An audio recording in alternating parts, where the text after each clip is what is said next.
Ես այն ժամանակ է գների բարձրացման ժամանակ նայրի հետ հանդիպում եմ ունեցել, որ մեկըդ գիտեք։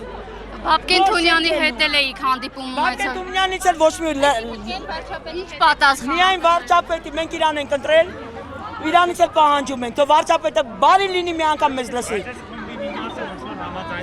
Խմբի 4 հոգին խումբը չի փոխում։ Ինչ պատասխան է Բաբկեն Թունյանը։ Ոչ մի դրական, սա է վերջաստակ։ Այսինքն ոչ մի կերպ ձեզ այդ զիջումների չեն գնում։ Ոչ մի զիջումների։ Նախորդ անգամ ասեցիք գործադուլներ ա լինեն, ինչ եք պատրաստվում անել։ Սկսել ենք, էլի կսկսենք, կմեծանանք, էլի կանենք։ Գնորդներին կբացատրենք, մի քիչ աշխատանք ա պետք։ Տիկին, իսկ մի անգամ էլ եք Նայիրի Սարգսյանի հետ վարչապետի օգնականի հետ հանդիպել, բայց ըստ էության որևէ պատասխան չկար, չէ՞։ Հիմա Սիրել ես Նայիրի հետ ես կոնկրետ ես հանդիպել եմ, երբ որ վարչապետը նորեն նստե գների աճեղավ։ Ես կոնկրետ հանդիպել եմ։ Դրական պատասխան ոչ մի անգամ չեմ ստացել։ Ես հիմա համոզված եմ, որ սա ինչ-որ հետաձգելու բաներ ա, որ մտածում են ժողովուրդը կետա կմաքսազերծի։ Իրանք այդ խաղին են տանում։ Ոչ մի դրական պատասխան չկա, թող վարչապետը մեզ ընդունի։ Նյուժել է այսքան մարդը վարչապետը, այսքան մարդ ասում են 5 հոգու համար վարչապետը պարտավոր է ընդունի։ Բա մեր ընտրած վարչապետն է, բա մեզ չընդունի, լսի։ Բա ինքը եկել է առինջ, ինքը տեսել է մեր վիճակը, տեսել է ինչ գներով ենք վաճառում։ Այն ժամանակ ասում էր սոսկալիա ձեր վիճակը, հիմա շատ լավ է մեր վիճակը, որ բանկերի տակ ենք, որ մեր տներն է վարկի տակ դեռ մուտքերն են փակել, ասում է չեմ թողելու, այդ սատկեք ստեղ։ Ասում են գնացեք, այդ հարցը կքննարկենք, ձեզ պատասխան կուղարկենք։ Արխային գնացեք, ռաստամոշկեքը ստացեք, գնում ես հասնում ես, ընդ ոչ մի բան չկա։ Ասում են ռաստամոշկեն գիտեք ամսի մեկից թանկացել է։ Բանը կարգոյի աշխատողը չի իմացել, այտենց բան հնարավոր է, որ թանկանը կարգոյի աշխատող, այտենց բան հնարավոր չի։ Ինչ հեքիաթներ են պատմում այդ ժողովրդի գլխին։ նախորդ անգամ հանդիպել եք վարչապետի օգնականին։ Չի փոխվել, Սիրուն ջան։ Եթե փոխված էր, մենք աշխատող մարդ ենք, կգնայինք մեր աշխատանքի գլխին կկանգնենք։ Մենք հո բարև չենք գանգստորական տնգվել։ Հիմա նախորդ անգամ ասեցիք պատրաստում եք ձեր գործադուլները, ինչ փուլում է, գործադուլ հայտարարել եք թե դեռ։ Ոչ մի բան չկա, Սիրուն ջան, ոչ մի փուլում էլ չի։ Մենք ուզում ենք հստակ գին որոշեն, հստակ ռաստամուշկեք անեն։ Ոչ թե ասեն մի օր $8, $7 կարճ է, երկար է, ինչ անել էլ դրանք։ Թող գան ստեղ մեր հետ քննարկման նստեն, մենք այդ իրաց տված թվերին համաձայն չենք։ Ուրեմն մեր խնդրանքը ինչ է, որ ընդհանրապես մեզ հանգիստ թողեն, չխանգարեն, մեզ չեն օգնում իրան։ Ոչ մի բանով մեզ չեն օժանդակում, թող չխանգարեն։ Այդ որ ասում էր, շատ ներողություն, երեք մեր մաքսայինի բանը հարկայինի պետը պնդում էր, որ մենք վերջիններն ենք, որ մտնում ենք հետը։ Ոչ, ես երեք զանգահարել եմ, Մոսկվայում տնտեսվարող ընկեր,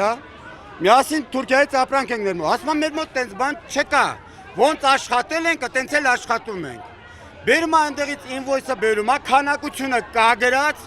ինքը քանի որ դիպլոմատիկ հարաբերություններ ունի երկրի հետ, նա ընդունում է 5 դա ու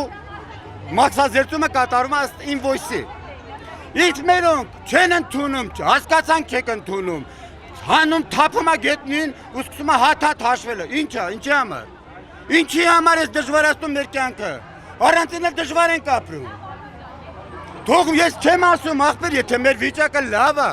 թող խմբեր կազմեն այդ մաքսայինա, հարկայինա, տուրքայինա, ինչ որս են, մտնեն շուկանները ուսումնասիրեն, թող ուսումնասիրեն վիճակը լավացել է, բարձրացնեն, վատացել է, իջացնեն, ինչ հետը մի մասնա, այնտեղ ոչ մի փոփոխություն չկա, սուտ ասում, տենց բան չկա ետմում։ Մարդը ես զանգարել եմ, անակը ասում են ինչ, ոչ մի փոփոխություն ասում է, ես Թուրքիայից ասում եմ նորից նույն ձևի ապրանք եմ ստանում ըստ քանակի, նույն ձևի, նույն կարգով մաքսազերծում, ոչ մի փոփոխություն չկա մեր մոտ։ Ինչի համար են սենց անում, ես չեմ հասկանում։ Այս հարցը վարչապետը կարա լուծի 5 րոպեում։ Ես նորից եմ ասում, թող մեզ ժամանակ տան։ Հասկանում եք ինչ եմ ասում։ Մարդը վերակենդանացումից նոր դուրս ենք եկել, թող մեզ ժամանակ տան, ոտքի կանգնենք։ Ու նոր հետո թող խմբեր կազմեն, մտնեն ուսումնասիրեն։ Ըստ այդմ թող ուսումնասիրեն, տենան իրոք շարժ կա լավը, թող բարձրացնեն։ բայց ես ինձ ի՞նչ է նշանակում։ Կամ ինչ է չի իջնում վարչապետը։ Ինչ է չի իջնում։ 18 թվին սաղից գրկած իրար հետ ման ինչ եղավ հիմա։ Թող իջնում մեր ցավին մենք ոչ բան ենք պահանջում իրանից, ոչ ես ոչ է։ Ասում ենք մի խանգարեք մեզ, թողենք մենք ապրենք։ Հիմա դուք ուզում եք, որ հետաձգեն, արդյունքում նաև հին կարգով անեք, որևէ փոփոխություն չլինի, բայց համաձայն չեն 2%-ով բարձրացում ան հիմա։ Ինչ 2%-ի մասին է խոսքը։ Դուք գիտեք այդ ինչ թիվ է, ինչ 2%-ի մասին։ Մարդը Շուշանիկ Ներսիսյանը 1.5 անգամ, այսինքն 150%։ Դա նշանակում է 150-ից 200%։ Եթե մարդը անում էր $4, հիմա դարել է $8, դա ոնց 1.5-ը նշանակում է 150%։ Երկու անգամ նշանակում է 200%։ Բայց ինչի համար։ Ինչի համար, երբ որ մարդիկ այսօր հացի փող չունեն ուտելու։ Թող ստոպ տան այդ էսի հիմար որոշումը, սա թող ստոպ տան։ Սա ապուշություն է ուղղակի։ Մաքսայինի, հասկացանք Մաքսայինի մեջ ենք, բայց այնտեղ ոչ մի փոփոխություն չկա։ Զանգել եմ Իրիկունը, խոսացել եմ մարդու հետ։ Ինչ մի հոյինբաց բաներ են անում։ Հասկացանք, սա բյուջե լցնելու տարբերակ է, բայց ես ինչ քերթելով ինչ պետք է բյուջե լցնել դու սրանց։ Քերթելով, քամելով, մզելով ինչ ես բյուջե, ինչ ես անելու սրանց, այս խեղճուկրակներին։ Հիմա ձեր հաջորդ գործողությունները ինչ եք։ Այնքան են գալու մինչև հասկանան ինչ ինչոց է։ Ու ես զարմանում եմ, պրոստը մարդիկ կան տնտեսվարողներ, որ իրանց բներում նստած են, չգիտեմ որ ես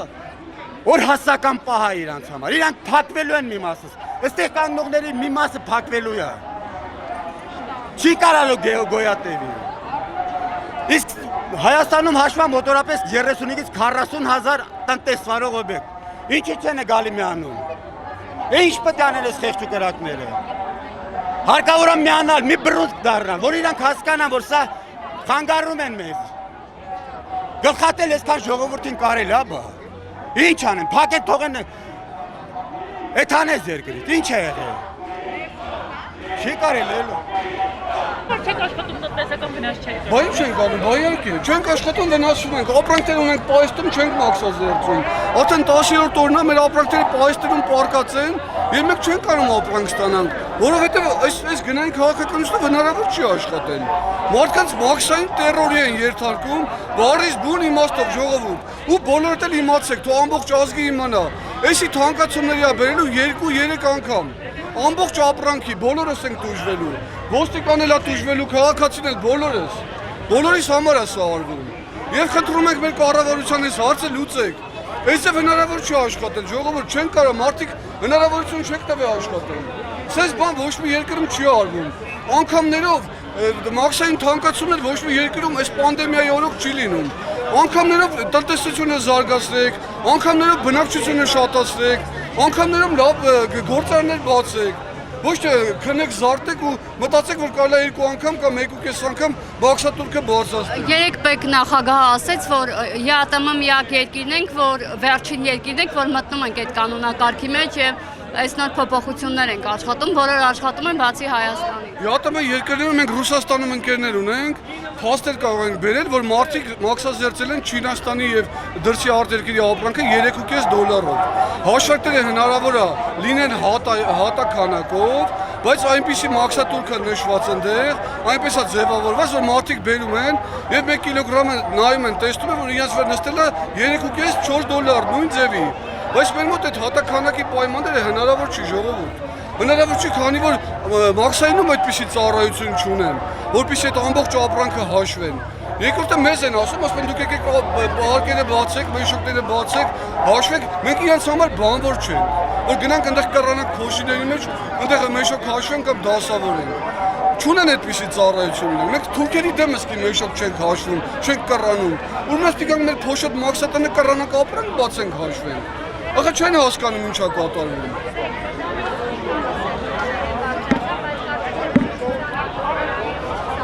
Չի ժողովուրդ ջան, պահանջը նա է, որ եկել ենք ցիվիլ ձևով 2-3 անգամ, մեր հարգելի կառավարությանը դիմել ենք, հասկանալով, որ այս ամեն ինչը լուծում կտրվի այս հարցին, բայց 3-ից 4 անգամ մեզ ասում են կկարգավորվի, անգամ նախորդ անգամ մեզ ասեցին գնացեք տեսեք, համոզվեք, որ ամեն ինչ փոխվել է, Գնացինք ժողովուրդը տեսանք որ ոչ մի բան չի փոխվել։ Եղել է նույնը ինչ որ կա։ Հեսա հաթոյ 1000 հոգին ասել։ Նույնիսկ երեք է մարդիկ գնացել են, ոչ մի բան չի փոխվել, ապրանքը բացել են, տվել, հաշվել են այդ փոշուներ։ Ոչ մի բան չի փոխվել։ Հիմա անդրադառնամ մի հատ էլ մանկականին, մանկականը բաժանել են 3 մասի, այսինքն երեխաներին բաժանում են 3 մասի, 0-ից 2 տարեկան, 3-ից 9 տարեկան, 10-ից դեռահաս, բայց մանկական ապրանքը բլոկներով գալիս է, կարա լինի 1-ից 6 տարեկան, կարա լինի 3-ից 12 տարեկան, այդ ոնց ենք մաքսազերծելու, այսինքն կեսը պետք է էժանանեն, կեսը թանկանեն, կարա մեկը մեզ բացատրի ոնց ենք դա անելու, կամ բաժանում են տղա աղջկա, ասենք ինչ կապ ունի, երեխան երեխա է, այդ մի տարեկան երեխան երեխա է, 10 տարեկան երեխա չի, այդ ոնց ենք մաքսազերծելու, թող մեկը մի հատ մեզ բացատրի, ոչ մեկ չի կարող բացատրի։ Абսուրդ է ժողովուրդ, Абսուրդ է, անհնար է աշխատելը դրանով, ասենք, ոչ թե հնարավոր ինչ-որ ձևեր կլինի, անհնար է, ես չեմ պատկերացնում ոնց կարանք մենք դա մաքսազերծենք այդ ապրանքը։ Նայեք, ես ես ասեմ, հարգելի ժողովուրդ, հարգելի լրագրողներ, ուրեմն ընդամենը 3 տարի առաջ կար կարգոների ներկրողներ տարբեր, այսինքն կար կոնկուրենցիա, կարգոների մեջ։ Վերեցի սարքեցին պետական մոնոպոլիա Կարեն Կարապետյանի ժամանակից։ Դարձավ $3 կարգոները ստաբիլ ներկրողներ մեջ է։ Մենք աշխատեցինք այդ գրաֆիկով, բայց մինչև այդ դառել է մոնոպոլիան։ Մենք կարողանում ենք կարգոների միջոցով գինը բարձրանում էր, ասենք $4, հետո կարգոները երբ որ կոնկուրենցիա են անում, մեկը երևույթություն չի տվել։ Որ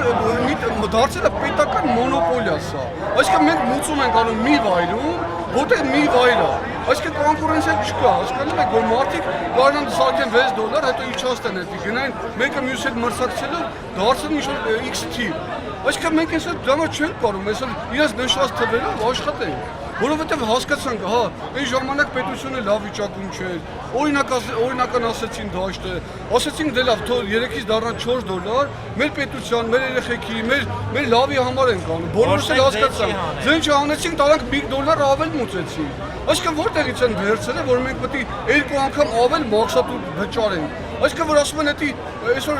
Տիկին Շուշանիկի ելույթերն են, առով ես տեսա, իր սենակում նստած, ասում էր թե այդ փոքր թվի քանակով ուզում են, այսինքն ժողովուրդ ջան $4 դա փոքր թիվ է։ Ես չեմ հասկանում, ինչա 12-13 դա շորի նորմալ թիվը։ Որտեղից են գործնում այդ թվերը, որ պետք է հագուստը $4-ից ավել մաքսազերծվի։ Կամ ինչա $4 քիչ քանակ է, այս ամբողջ ծավալի ներմուծման համար։ Մենք գտնում ենք որ դա բավականաչափ լուրջ գումար է, որը որ ներմուծվում է, որը որ վճարվում է պետբյուջեում այդ գումարը։ Այդպիսի բան չկա ժողովուրդ ջան, ում ասում եմ ռուսական այդ ԵՏՄ-ն օրինակ են բերում, փաստեք ռուսական լրատվամիջոցներից կամ մտեք կայքերի ստուգեք ինդերը, այդպես բան չկա, որ Ռուսաստանում 3 անգամ մաքսատուրքերը բարձրացած են կամ $4 փոխարեն վճարում են $12։ Այդպիսի բան մենք չգիտենք, այդպես ինֆորմացիա չունենք։ Եթե կա ձեզ բա թող ներկայացնեն մեզ։ Թող լրագրողներին կանչեն, ներկայացնեն տվյալներով ու ցույց տան։ Գետ որ մենք կարող որպես ԵԱՏՄ երկիր 1000 ապրանքի համար կառավարությունը ԵԱՏՄ երկրի այդ խմբում կարա 1000 ապրանքի համար ստանա միջնորդությունը իր ուզած ձևով այդ մաքսերը դնի։ Այս օրենքը ԵԱՏՄ մտնելուց եղել է 2012 թվականին, բայց քանի որ մենք 3 կողմից փակ պետություն ենք, ունենք դիվանագիտական հարաբերություններ մեր հարևան պետություններից շատերի հետ։ Պարսկաստանի հետ չի լինում ինվոյսով առևտուրաններ, Թուրքիայի հետ չի լինում, Չինաստանից մինչև գալիս գնում չեն վստահում, այսինքն ինվոյսային համակարգը չի գործում։ Այդ դեպքում ինչից են վերցնում, որ իրավունք ունեն ինվոյսային հսկիչ գներ դնել մեր։ Դա հնարավոր չի։ Բացի դրանից, ով գալիս է իշխանության, փոքր ու միջին բիզնեսին կպնում է։ Այս մարդիկ պետությունից ոչ մի գումար չվերցնող մարդիկ են։ Այս մարդիկ իրաց քրտինքով պետությունը պահում մարդիկ են, իրաց տունը իրանք են պահում։ Ոչ մի պետական ինչ-որ բաներից չեն օգտվում։ Համ պահում են իրենց ընտանիքը, համ պահում են իրենց աշխատողի ընտանիքը, համ պետբյուջեի գումար են տալիս, ինչ են ուզում իրանցից։ Հիմա մեջբերում են օրենքն է այդպեսին։ Հարգելիներս, օրենքը քաղաքացուն պաշտպանելու համար է։ Օրենքը քաղաքացուն նեղացնելու համար չի։ Հեղափոխությունը եղել է, որովհետև նախկին օրենքներով քաղաքացիներին նեղացնում էին։ Կարելի է օրենքը փոխել։ Հսկիչ գինեք որոշել 10,000 դրամ, ոչ մեկ չի ստիպում ձեզ որոշեք 5,000 դրամ։ Հատով արեք, բայց կազմակերպեք այդ հատա մաքսը այդ հաշվելու հարմարանքը, ոչ թե պոլերին։ Ճիշտ ձևով կազմակերպեք 10,000 դրամի տեղը հաշվեք 5,000 թող լինի առաջվա կիլոյի գինը, բայց թող լինի արդեն գրանցված հատերով, նմուշներով, ոչ մեկ չի ուզում անօրինական աշխարհ։ Բայց հիմա էլ կա, հիմա կա։ Մինչ այս իշխանությունը մինչև հեղափոխություն խոսացել է առևտրականներին, զբաղվում էր, օգնում էր, գալիս էր ստուգում էր, Նորֆոլկի ժամանակ նորից բողոքել, քանի որ ասում ենք կոռուպցիա կա այդտեղ, չէին լսում հին իշխանությունները, այդ ժամանակ Փաշինյան Նիկոլը վարչապետ չէր, պատգամավոր էր, եկավ, հարգեց, լսեց, ազգային ժողովի դիմացը լսեց մեր բողոքը, մենք որոշել ենք, որ մեր հաշվարկներով $2.5 մի կիլոյի համար համարժեք գումար։ Ինքը մեծ ասեց ոչ 2.5-ը չի, իմ հաշվարկներով էլ 2-ն է, դուք մի բան էլ շատ եք հաշվել։ Բոլորը նստեց իշխանության, տեղավ վարչապետ, հաջորդ մի ամիս հետո Նորֆոլկի վրա քրեական գործ հարուցվեց, 7 միլիարդ կոռուպցիա։ Մենք հասկացանք, որ մենք ճիշտ ենք, այդ կոռուպցիան կար, մտածեցինք ապրի Փաշինյանը, հեսա այդ կոռուպցիան կանի, մեր ուզած գինը կորի, բայց հաջորդ օրը $4.5 դառավ ռաստամոշկին։ Հիմա կրիզիսն է նորից փոքր ու միջին, թողեք փոքրը շնչի, որ մեծանա, ինչքան մեծանա, ձեր հարկը մեծանալու է։ Այդ պարկավճարն էլ, որ մեր վերցածով տալիս եք, ձեզ մի ուղարկեք այդ մարդկանց մեր վրա։ Հարկայինի պետը նորանշանակ ասում է նպատակը հարմար չեմ գտնում փոխել։ Բայց դու պետք է նպատակը հարմար գտնես, այսքան ժողովրդի ընտանիքի նպատակը հարմար գտնեք բոլորը։ Որովհետև մենք ենք ձեզ պահում։ Հիմա ոնց որ վաղը մի հատ օրենք անեն հարգել իրականորեն, որ միկրոֆոնները սենց պետք է բռնեք։ Կարակ չէ աղբետ, ուրեմն չի նշանակում օրենքը միշտ ճիշտ է։ Օրենք գրողը մարդ է։ 10 պատվիրանները չի, որ վերջ։ Օրենքա գրված, նեղությունա պատճառում քաղաքացուն։ Թողեք օրենքը, ինչի համար եք դուք ընտրվել։ Ինչի համար օրենսդիր իշխանությունը, ինչի համար գործադիր իշխանությունը։ Ըստ մենք իշխանությունը ու վերջ որոշել ենք ստենց, բայց քեզով ասել, դուք Շուշանիկ Ներսիսյան, կյանքում մի անգամ ապրած վերցրած, կշռած ռաստամոշկա արած, հա։ Այդպես բան կյանքում տեսել եք ոնց են անում։ Դուք հասկանում եք բարդաններով ապրանք է գալիս, հազարավոր խոսքի վերնաշապիկ մեջ է։ Ու այդ վերնաշապիկները հատակ պետքա բացես յարլիկի վրա գրածը ասես։ Դու զակազ ես տալիս, մեր սահմանները փակ է։ Մենք զակազ ենք տալիս ապրանքը, գիտենք պետքա գա 95%-անոց բամբակ, գալիս է 70%-ը։ Ոբ դու սխալ ես անում, այդպես չի ձեր։ Մենք ձեր բողոքը հասկացանք, բայց չէ որ երբ որ ակցիազերման գները բարձրանա, ապրանքի գինը կբարձրանա, ըստեյության բնականաբար կբարձրանա։ Այսօրվա դրությամբ ժողովուրդ այս ամեն ինչը կարելի է քայլար անել։ Գրպանին հարմար անել։ Թող լինի նույն գինը, հսկիչ գինը մոտիկացնեն նախկին կիլոգրամի գնին, նորից հատականակով հաշվելով հեշտացնեն այդ թղթապահությունը։ Մեր երկրում մեկ պատուհան գոյություն չունի, վազում ես ստեղից ընդ ապրանքը տեկա վերցրան դե մուծի։ Մի հատ բան կա, գնում ես այդ բանկին եմ այսքան մարդը սպասում, ապրանքը չստացա, վաղը վայ չէ, այս մեկը կասկածում ենք, քանդի, քանդում ես վաղը այն մեկն էլ ենք կասկածում, այդպես չես կարող աշխել։ Մենք չենք գտնում ստե փոքր ու միջին բիզնեսին օգնող ինչ-որ իշխանություն, ստե ուղղակի բարեր է։ Մեզ պետք չի գումարով օգնել, աջակցել, մեզ պետք է թողեն աշխատեն, բան չենք ուզում։ շատ հասկացանք։ Այսօր ես ինձ իրավունք եմ պահում մի հատ կարևոր հայտարարություն անել։ Այս հարցի բոլոր լուծումը ունի մի կետ։ Այդ կետը գտնում է հայ զինվորի ձեռքին։ Հիմա ես ուզում եմ հայտարարեմ Հայաստանում Ղարաբաղյան պատերազմի մասնակից 90-ական թվերից ֆիդայիններ, ազատամարտիկներ, հաբի բոլոր տղաները եւ մնացած մահապարտները պայստազորային սպաներին հրավիրում եմ Վարդան Մամիկոնյանի հուշարձանի մոտ Կիրակի օրը։ Մենք ցույց չենք անում, մենք խորհրդակցության ենք հավաքում, քանի որ այս երկիրը մենք ենք ազատագրել։ Երկրի տերը մենք ենք, մենք պետք է պայքարենք։ Այս կառավարությունը ժամանակավոր կառավարություն է, բոլորը զբաղվում են իրենց շահամոլությունով։ Զինվորն է երկրի տերը, ծնված օրվանից մինչև մահվան օրը։ Չի պետք է